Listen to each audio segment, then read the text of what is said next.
Cabai rawit dapat ditanam di dataran rendah maupun di dataran tinggi, namun tanaman ini lebih cocok ditanam di ketinggian 500 mdpl teman-teman.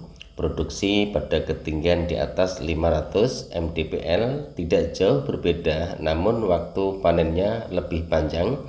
Tanaman ini menghendaki tanah gembur kaya akan tanah organik dan pH netral 6-7. Dalam video saya kali ini ingin membagikan pengalaman-pengalaman kami. Walaupun tanaman cabai ini saya tanam di tengah-tengah pondasi, otomatis pembuangan air sangat sulit saya lakukan. Namun disinilah saya ingin berbagi pengalamannya, bagaimana agar tanaman ini tetap tumbuh subur dan produktif untuk mengeluarkan bunga dan buahnya. Nanti akan saya jelaskan semua agar tanaman pun juga tidak terserang layu fusarium, layu bakteri, kemudian ada pembusukan di pangkal batang tanaman cabai tersebut.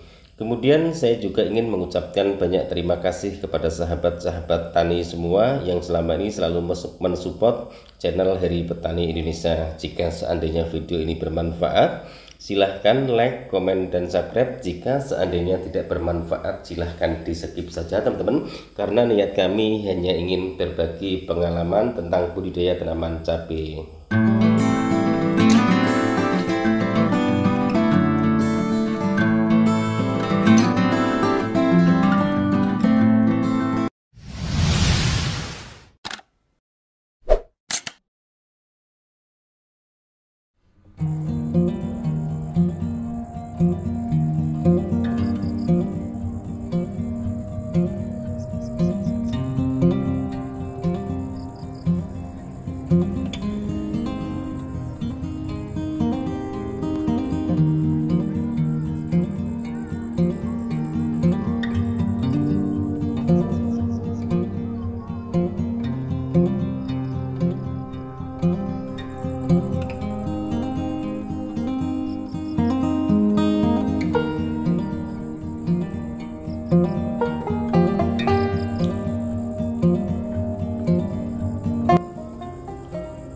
Assalamualaikum warahmatullahi wabarakatuh. Bismillahirrahmanirrahim. Allahumma sholli ala sayyidina Muhammad wa ala ali sayyidina Muhammad.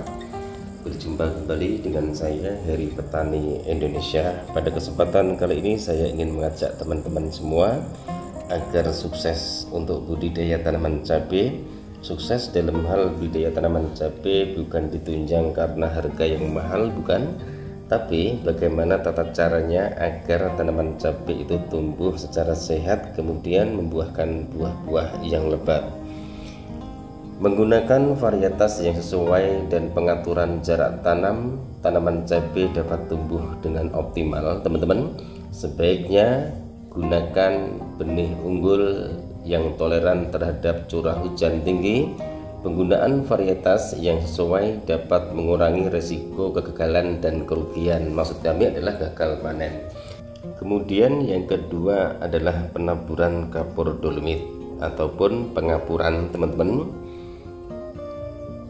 Pengaturan pH tanah dan pemberian bakteri Trichoderma sp.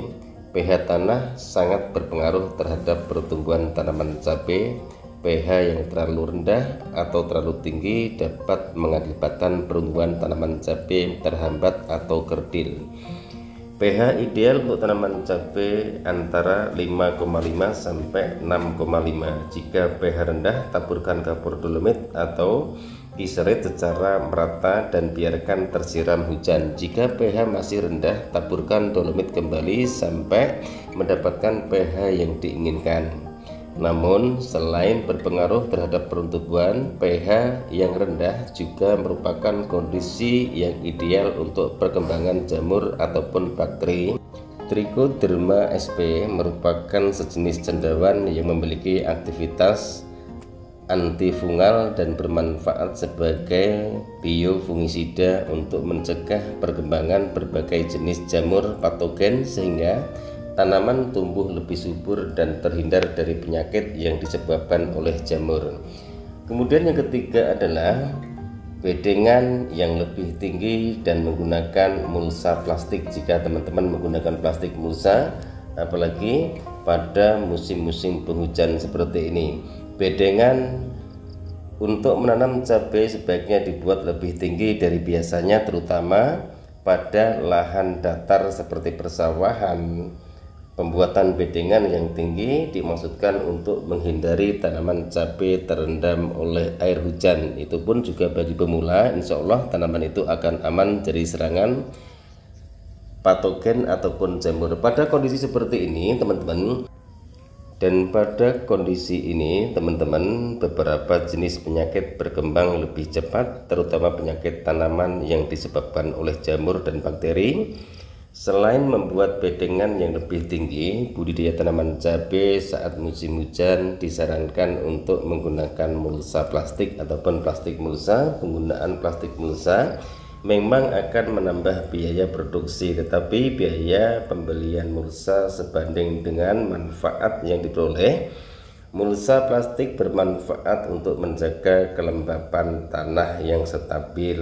Kemudian usahakan penaburan kapur dolomit walaupun usia tanaman cabai ini sudah memasuki fase vegetatif, fase generatif, ataupun bahkan sudah dilakukan pemanenan, itu tidak jadi masalah dengan dosis 1 sendok makan setiap lubang pupukan ataupun di lubang tanamnya.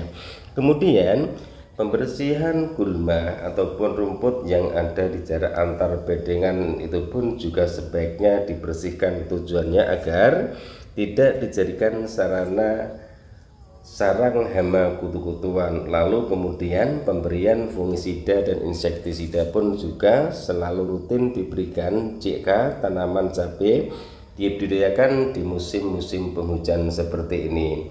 Lakukan pengontrolan tanaman, kemudian sering lihat kondisi buah dan juga daun tanaman cabai yang kita budidayakan, karena antisipasi itu lebih baik teman-teman daripada mengobati. Misalnya penyakit antraknosa ataupun yang biasa disebut penyakit patek. Penyakit ini sampai saat ini belum ada obatnya. Mungkin jika untuk pencegahan, para master, para senior mungkin sudah tahu semua bagaimana tata cara mencegahnya. Tapi jika seandainya tanaman cabai ini sudah terserang penyakit antraknosa ataupun yang biasa disebut penyakit patek, biasanya tidak akan bisa disembuhkan terkecuali membersihkan buah-buah yang sudah mulai terkena penyakit antraknos ataupun patek, kemudian dibuang, dan juga bisa dibuang jauh-jauh dari tanaman cabai yang kita tanam. Lakukan penyepraian menggunakan bakterisida, kemudian fungisida sistemik dan juga fungisida kontak dengan cara dirolling, intervalnya 5 hari sekali. Pemberian kalsium dan kalium sangat diperlukan oleh tanaman cabai, dan usahakan kurangi pupuk yang hanya kandungan nitrogennya tinggi, terkecuali diberikan pupuk seimbang yaitu NPK 16-16, nitrogen, fosfor dan juga kalium. Insya Allah pupuk tersebut aman untuk dijadikan sarana pemupukan di fase vegetatif dan di fase generatif teman-teman. Sanitasi sekitar pertanaman dan drainase yang baik. Sanitasi atau membersihkan lahan pertanaman cabai dan rumput liar ataupun yang disebut gulma merupakan salah satu upaya untuk mengantisipasi perkembangan bakteri ataupun hama dan juga penyakit-penyakit yang nantinya akan menyerang tanaman kita. Gulma yang dibiarkan tumbuh dapat digunakan oleh organisme pengganggu tanaman ataupun yang biasa disebut OPT sebagai tempat tersembunyi dan berkembang biak bukan hanya bedengan saja, tapi pada musim hujan drainase di sekitar lahan pertanaman cabai juga harus diperhatikan. Buat saluran-saluran pembuangan air di sekitar lahan cabai sebelum bibit ditanam atau dipindah tanamkan. Perbaikan drainase dilakukan supaya air hujan dapat keluar dan tidak mengenang di lahan-lahan tanaman cabai. Ini pun juga saran-saran buat pemula semua. agar jangan teledor untuk melakukan perawatan tanaman cabai, karena di saat tanaman cabai itu sudah terserang layu fusarium, terserang layu bakteri, kemudian nantinya tanaman cabai itu juga tidak bisa tumbuh secara optimal. Namun ada cara-cara pencegahan jika seandainya lahan teman-teman itu posisinya di dataran rendah, kemudian pembuangan air sulit dilakukan. Usahakan penaburan kapur dolomit tadi yang sudah saya jelaskan, taburkan ataupun kocor asam humat power soil, tambahkan trichoderma hayati ataupun bisa ditambahkan anfus, dan lakukan pemanenan tanaman cabai itu secara bertahap. Jangan mentang-mentang harganya mahal kemudian setiap hari selalu dilakukan pemetikan. Jika sudah ada yang merah, tanaman cabai pun sehabis dilakukan pemetikan juga membutuhkan nutrisi dan unsur hara. Jadi minimal 4 kali pemetikan, maksimalnya 6 kali harus dilakukan pemupukan. Mungkin hanya ini teman-teman penjelasan kami di video kali ini, dan update setiap harinya tentang tanaman cabai saya Ori 212 dan juga varietas kaliber. Mudah-mudahan bermanfaat, dan apapun yang saya bagikan, niat kami di sini hanya menginspirasi teman-teman semua, bahwa saya pun juga bukan masternya, tapi saya berusaha semaksimal mungkin untuk merawat tanaman cabai ini, dan alhamdulillah hasilnya sangat luar biasa. Wabillahi taufiq wal hidayah. Wassalamualaikum warahmatullahi wabarakatuh.